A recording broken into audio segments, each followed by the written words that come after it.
Local and live. Covering Franklin and Washington counties, it's Let's Talk TriState. Well, welcome, and this is Dan DeDona here with the Local News 1 weekly report for Hagerstown, Chambersburg, Smithsburg, Fairfield, Waynesboro, and all the communities that make up our local area. This edition is the 16th of January. We are emerging from the January doldrums with just an enormous amount of activity. Everybody must have figured exactly the same thing. They're going to take the first couple of weeks in January off, and then they're really going to hit their stride. That seems to be what's been happening. We'll start with 5 things to do this weekend. First of all, in Chambersburg, at the Coil Free Library, Tweens and Teens Movie Night is going to be taking place at the Teen Lounge from 6 until 8 p.m. on Friday, January 16th, for a showing of Murder on the Orient Express. And if you've never seen that, that is a great movie to go see. It's a free event, includes snacks, and a very great mystery by a great mystery writer. Second up, children ages 3 to 10 are invited to the downtown Hagerstown Library for Kids Discovery Little Explorers STEM program to create their own snowman sun catchers on Saturday, January 17th from 11 a.m. until noon. That'll be in the Storytime room. It's a hands-on workshop that offers young learners a bright way to explore science, art, and creativity during the chilly season. And speaking of the winter chill, the Vintage Flame Candles, and Beehive Cookie Company are teaming up for a Cookies and Candles workshop at noon on Saturday, the 17th, at 26 West Main Street in Waynesboro. Guests will pour their own candles, decorate snowmen, and knit hat cookies that are almost too cute to eat. So it says here. Should be a lot of fun. Tickets are available. For our next 4th item up, Love and wit go hand to hand as the Potomac Playmakers bring Shakespeare's The Taming of the Shrew to the Performing Arts Center at 17303 West Washington Street in Hagerstown. This is, if you've never seen this, you have really got to see it. The Taming of the Shrew stands up extraordinarily well, even after a couple hundred years since it was actually originally written, because it's such an accurate discussion about how real people are. You probably know these people in this play. So at any rate, that's going to take place on Saturday with performances at 3 p.m. and 8 p.m. and on Sunday at 3 p.m. Tickets are $15 and $20, and they're available at the PotomacPlaymakers.org website. You can expect sharp barter, bold characters, and Shakespeare has got a great take on love, power, and persuasion. And the 5th item of our 5 things to do this weekend, for you train enthusiasts out there, the Hagerstown Model Railroad Museum's annual open house is going to be taking place from noon until 4 p.m. on Sunday, January 18th at Antietam Station, 17230 Shepherdstown Road in Sharpsburg, Maryland. Visitors can explore detailed model train layouts and station displays while learning about the history and artistry behind the museum's collections. So that's the 5. We've got several other things, though, that we've pulled off that didn't make the initial cut for 5 things, starting with the Waynesboro Rotary. This coming Thursday, January 22nd, there will be a 4-way test speech contest sponsored by the Waynesboro Rotary. That'll be taking place at the Waynesboro area Senior High School. It's a competition that is open to students aged 15 to 19 who attend secondary school, or if you are homeschooled at the secondary level. You can also be a participant from outside of the Waynesboro area school district, so long as you are not competing in another Rotary-sponsored 4-way test speech contest. Contestants will be expected to deliver a 5 to 7 minute speech applying the Rotary 4-way test to a chosen issue and proposed action. And for those of you who have never heard it before, the four-way test basically asks whether or not something is truthful, Is it fair? Does it build goodwill and better friendships? And is it beneficial to all concerned? So those are 4 criteria that Rotarians apply to their day-to-day activities. The 3 top finalists from the school trials on the 22nd will advance to the Waynesboro Club Finals on the 24th, where the 3 top winners will win either $300, $200, or $100 prizes for their participation. Club winner will go on to districts on the 7th of March over in Hancock, and then on the 28th of March, our local Rotary district will be having the district finals, where top prizes of $3,000, $2,000, and $1,000 will be awarded. Applications are due this coming Monday, January 19th, to Brian Fisher in the Waynesboro Area School District. Additional details are available in the article. There are several, speaking of the 19th of January, excuse me, there are several Martin Luther King Day activities taking place. Hagerstown Community College is inviting the community to participate in its annual Martin Luther King Jr. Celebration Week, which will be running from the 19th through the 22nd of January.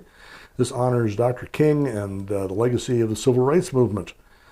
Scheduled highlights on the 19th, the school will be closed for the federal holiday, but on the 20th, there'll be a National Day of Racial Healing and student poster presentations at the Student Center. On the 21st, there'll be a lunch and learn session at the Student Center at 11:30 a.m. And on the 22nd, there will be the annual Community Peace Walk. All on-campus events are free, and there's more detail there in the article. In Chambersburg, several events. Wilson College is going to be honoring the legacy of Dr. King with a special evening program titled Infinite Hope. That'll take place on Monday, the 19th, from 5 until 6 p.m. in the Alumni Chapel of Thompson Hall. This annual event invites the community to reflect on King's enduring message of hope and justice. It'll feature a keynote address by Ernest Owens, an award-winning journalist and media executive, a performance of Lift Every Voice and Sing, and remarks by Wilson College President Fugate, I think. Sorry, I apologize in advance. This is all free and open to the public, and there is a live stream option if you are unable to get there in person. More details in the article. Also in Chambersburg, the Martin Luther Day of Service Committee is organizing their 6th annual Day of Service on Monday, the 19th of January, to honor the legacy of Dr. King. About 120 volunteers are going to be participating in projects at 14 different nonprofit organizations throughout the county. Festivities begin with a morning program at the Visitors Center, featuring keynote speaker Nakisha Kenny-Futrell. Public is invited to attend the free morning program, and you can submit RSVPs through the committee's registration form, which is located again in the article. And finally, breaking away from Martin Luther King Day for a bit, Healthy Franklin County, in partnership with the South Central Community Action Programs, is hosting TAP Talks. The topic for this series is going to be the true costs of living. This is a series that we introduced last year. This is a series of talks that are going to be taking place at the Market Lounge at the Gear House Brewing Company at 253 Grant Street. You can get registration there, or you can get it at their website, which is listed in the link. This is a series that's on the 21st of January, this coming Wednesday. We're going to be talking about what it really costs to live here at 6 p.m. There'll be a self-guided, engage in guided self-sufficiency exercise to calculate basic household needs and framing affordability as a community-wide concern. There will be additional sessions which have a similar approach on the 18th of February at 6, March 18th, and again on April 15th, talking about the cost of eating well, housing on the brink, and Housing Systems and Solutions. So you probably want to get that on your calendar if any of those things concern you and you're not sure exactly what to do. Okay, that covers all the things to do, specific events that are taking place in this coming week. I'm going to switch over to the news from the past week. Some good and bad events here. The good news in Chambersburg, the Good Wolf program, which we've talked about before, excuse me, has graduated their 47th and 48th graduates. They had at a celebration that took place on the 15th of January, yesterday.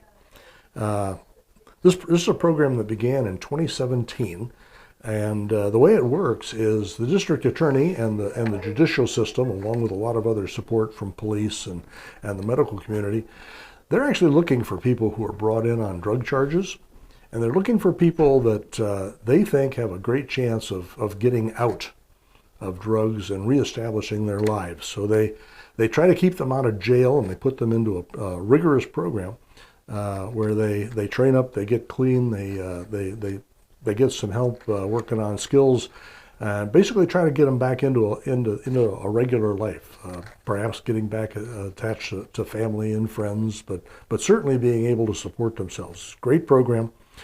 That's the good news. Bad news is that Franklin County is still dealing with a staffing problem at the county jail. We probably mentioned this once before. They've actually hired. They've talked to about 500 different people. They've hired 140 people since 2022, but they are still having a retention problem. They're down to 55, and they don't seem to be able to make that number go up. If anything, it seems to be going down. Now they are in discussions with the union. They're negotiating a contract. The union, well, they're offering a number of suggestions, but a big part of that is pay increases, which probably could help some, but under the circumstances that they're working right now, it wouldn't necessarily solve everything immediately. It's a continuing problem. Haven't solved it yet, but everybody seems to be concerned about safety for both the officers and those people who are jailed. So that's an issue that we'll probably return to. In Washington County, a good news story. Property values are growing, but they have slowed to what some folks in Washington County regard as a sustainable rate. There isn't actually a definition of what sustainable means, but I think what they're getting at is people who are earning income and getting raises and progressing regularly in the economy could probably keep up with the increases in prices. At any rate, it's good for housing. It's good, and the state is also taking actions to cap property taxes and provide property tax credits. So that's on the good side. The bad news is there was a report that was delivered to the Washington County Commissioners concerning tax differential of about $53.8 million. Now this is not a shortfall. This is a differential, and it's a little hard to explain. But the way it works is the county takes a look at all the services that it provides to everybody in the county. And then they look at the cities, and there are 9 of them, Hagerstown being the largest, but Smithsburg and others are in there. And what they've determined is that the amount of money that the county is paying to cities is greater than the amount of than the number of people there. So there's a bit of a disparity. Effectively, one could argue that the rural areas of the community are paying more so that greater services can be provided to the cities. The flip side of that is they also try to take into account the fact that the cities tend to provide more of certain kind of similar services that the county provides, so they try to deduct that from it. But in general, to the tune of $53.8 million, there's more of the available cash is going to people in the cities per capita than is going to the people in more rural areas. The commissioners are not doing anything about that. They think it's not an unreasonable balance. But their financial office makes this report periodically, and apparently this is a greater issue in Maryland than you find in Pennsylvania. So, an additional topic in Washington County is they are approaching their 50,000 acre agricultural reservation goal by picking up recently an additional 15 acres near Smithsburg. They've now added over 42,000 acres of land, and their objective here is to protect farms and farmland from urban sprawl. In Waynesboro, the school board will be having a hearing on Monday, the 19th of January, at their Clayton Avenue offices. Basically, this is going to be an activity that was chosen by a gentleman who was demoted from principal down to a classroom teacher, and the principal has chosen as one of his available options to have a public hearing to contest his demotion over a period of time.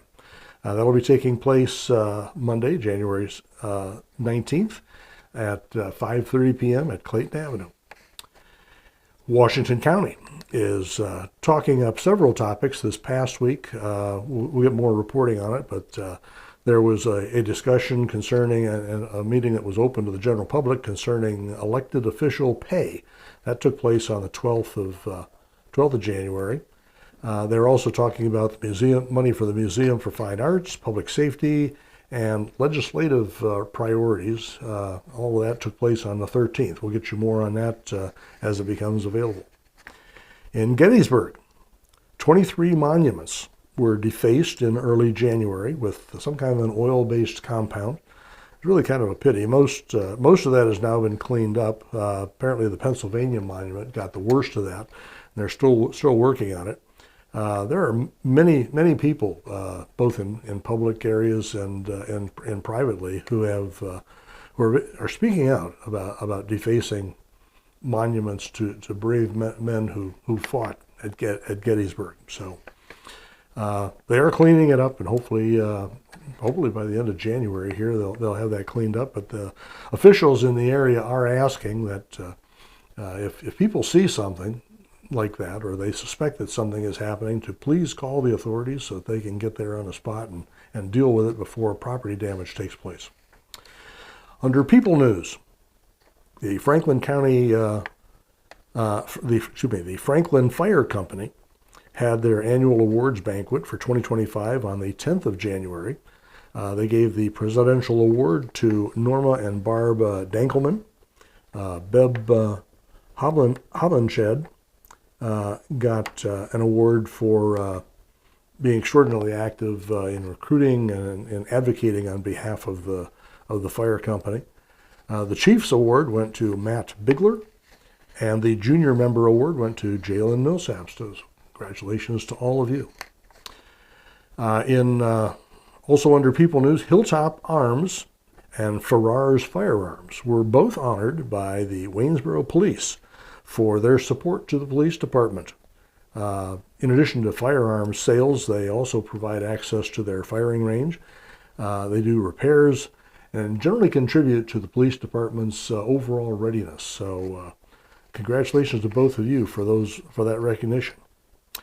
In Franklin County, their December of 2025 Employee of the Month was Stacy Parsons. She was awarded that distinction on the 7th of January at their regular board meeting. Stacy serves as a probation officer in the adult probation unit. Under Health News, quite a few of these this time. Emeritus's Dr.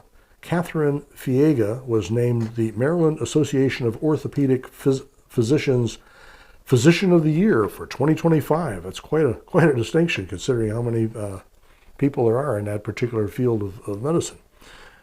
She is part of the Family Medicine residency program over there with Meritus. The Meritus School of Osteopathic Medicine was also one of 11 schools who got awards over the course of 4 years for specialized programs. They were awarded $1.1 million and competed against 200 other applicants for that. So Meritus is doing a good job of expanding and improving their programming. Congratulations to you on your award. Meredith Wellspan is offering, and they're making a point of this. They're making it possible to get non-emergency virtual care. There's a Dr. Umar Razak, who is one of the physicians in Meritus, in Wellspan, who provides this kind of support. He is basically providing insights to help people understand what kind of service is available, and if you're just looking for a question about what do you think these symptoms mean, or I feel this or that or third thing, this would be the guy to call on right out of the chute, without having to leave the house. Just get online and call them. So this is a great little service that they offer. Meritus's Dr. Andrew Ditto is also offering advice on being healthy, getting out of the gate healthy from the very beginning in 2026. He has a couple of suggestions. Stop drinking sweetened things. He says there's no particular need for that. He's suggesting sticking to foods that come directly from plants or animals. Don't get highly processed stuff. He's got other things that he mentions, more of that in the article. And I'm going to close the news portion of this with, I'm going to talk about two articles, and bear with me a little bit. They come from peculiar directions, but hopefully you'll see the applicability. Winter stress. Everybody experiences it, but there's an article in this past week that talks about winter stress for houseplants.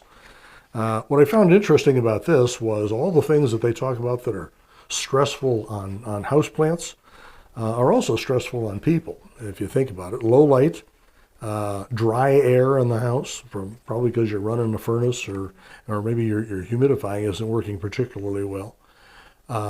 Fluctuating temperatures, which bother everybody, going from being overheated to a quick chill. All of these things end up bearing upon how you view the world, how you feel. So it's an interesting article. It basically the plant is reacting in much the same way as people do. And the second one is a discussion of the rule of threes for adopted pets. This is in an article by Jennifer Vanderau, who writes for Cumberland Valley Animal Society.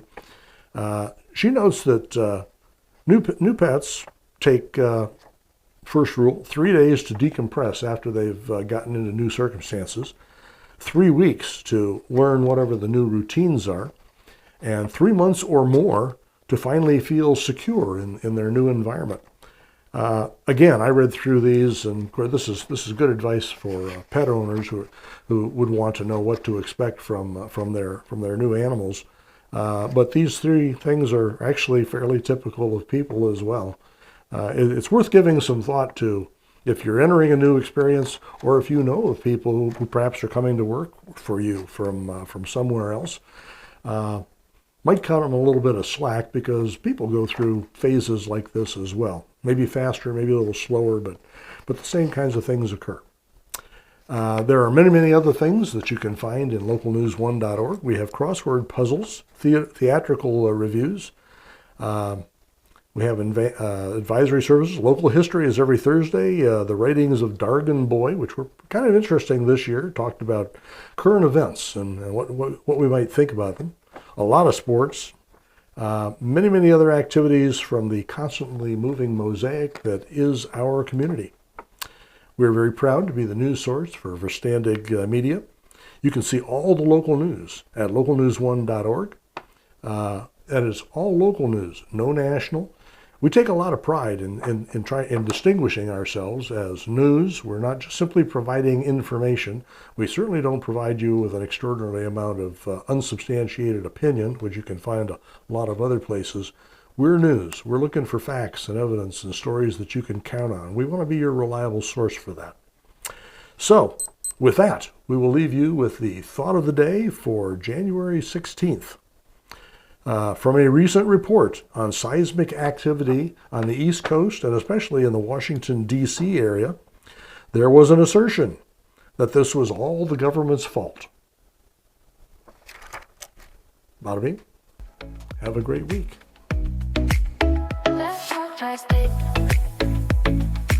If you'd like to be featured on an upcoming episode of Let's Talk Tri-State, call 717-597-9200 or email letstalk@921thegoat.com.